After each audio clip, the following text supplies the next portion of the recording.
Hey guys, it's been a few days since Elon Musk publicly told Bob Iger for trying to blackmail him with money.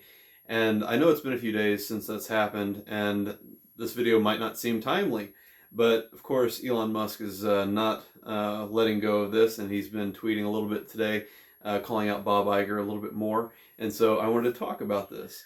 Now, I know what you're thinking. What's the big fuss about the blackmail and all this?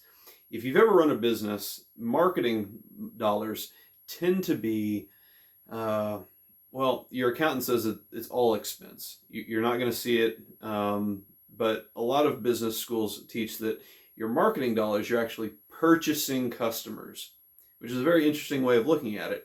If I spend X amount of dollars, how many customers am I going to receive?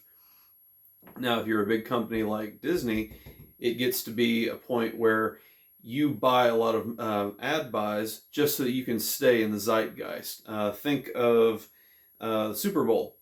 No one's buying any more Coca-Cola products because they saw a Coke ad, but Coca-Cola wants to be part of the conversation. And so they continue to buy a lot of ads, and it doesn't really affect their bottom line too much, but they don't want to lose customers.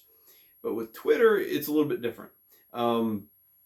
So technically, if you are a platform, you are in a different category of how you interact with boycotts. So a lot of people may know like boycotts, like Rush Limbaugh.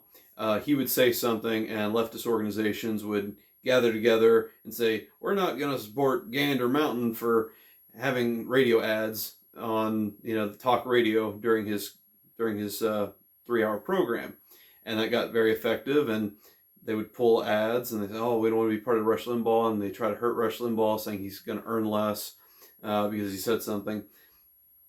You can do that to content creators, but to platforms you really can't do that, because in a sense they are still trying to be relevant. Disney is hurting because their brand reputation is bad, which Elon Musk already talked about. But if they boycott a platform, they're also not able to buy new customers. Now, follow with me for a minute. Disney's making a new live-action Tarzan where they race swap the main character. Very spicy and controversial. But they want to put out ads across Facebook, wherever else, maybe TikTok, TV, obviously, old media, stuff like that. They want to do that because they're trying to buy customers. They believe they need to have 7 good touches for a customer to be really ingrained and buy in, to want to go see the film. And so if you ever want to know how crazy and how expensive campaigns are to get butts in the seats in theaters, the Critical Drinker talks a lot about like the actual cost of marketing a new movie. And so getting back to Twitter next, new live action Tarzan. Wonderful, very progressive. We love it. Let's say they want to drop $100 million into X, and they say, well, no. X is putting our ads next to statements that we don't like. So you know what? We're not gonna do that. So in a sense, Disney thinks, hey, we've made a good choice. We're not going to associate our brand with random people's tweets. We still call them tweets. We're on X. I don't know, X posts. That just doesn't sound right. So instead of spending this money, hey, you get to keep it. The problem is they're not getting their investment. So whenever you spend on a platform, they're believing that they will somehow end up getting, let's say, $104 million back. It's not a great cash-on-cash return, but it is a return. It is a positive return. They're getting, let's say 4% on their dollar. It's not great, again, but it's still the way it works. So if you boycott the platform, the opportunity cost has disappeared, because you're not getting that $4 million of return on your investment. You can still sit on this money, and actually that might be smart anyways, because no one wants to go see these crappy live action films, these remakes, reimaginings from modern audiences. Instead, they miss out. And so what Elon is saying is, hey, look, you just missed out on this revenue because you're boycotting me over nonsense.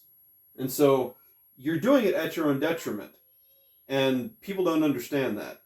And these MBAs that went to Harvard and everywhere else, Disney, all these other companies that are trying to band together and not spend this money, they're going to find that they're going to lose out. Advertisement is a very powerful tool for businesses. And Elon knows this, and he holds the cards. And these guys are not very smart. So here's the thing. There's only so much space that goes on Twitter for advertisement.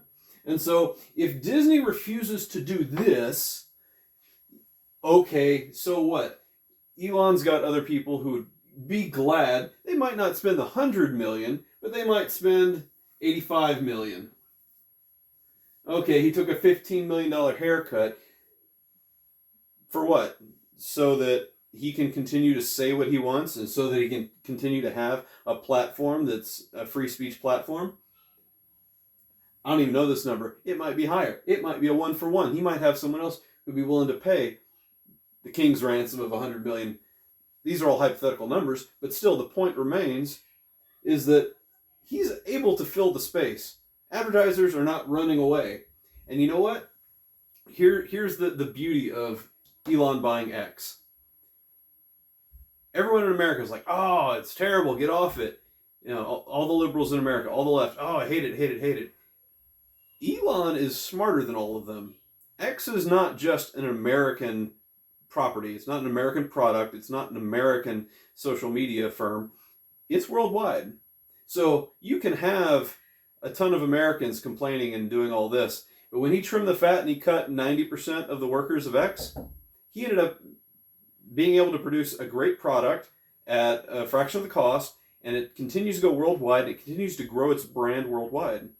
So you can say all these emerging markets and what's happening with BRICS, whatever, it's fine. He's going to be taken care of because he realizes it's not always about America, and it's certainly not to appease the sensibilities of the American left. Well, that's all I got today. We're rooting for Team Elon, praying for his conversion. See you later.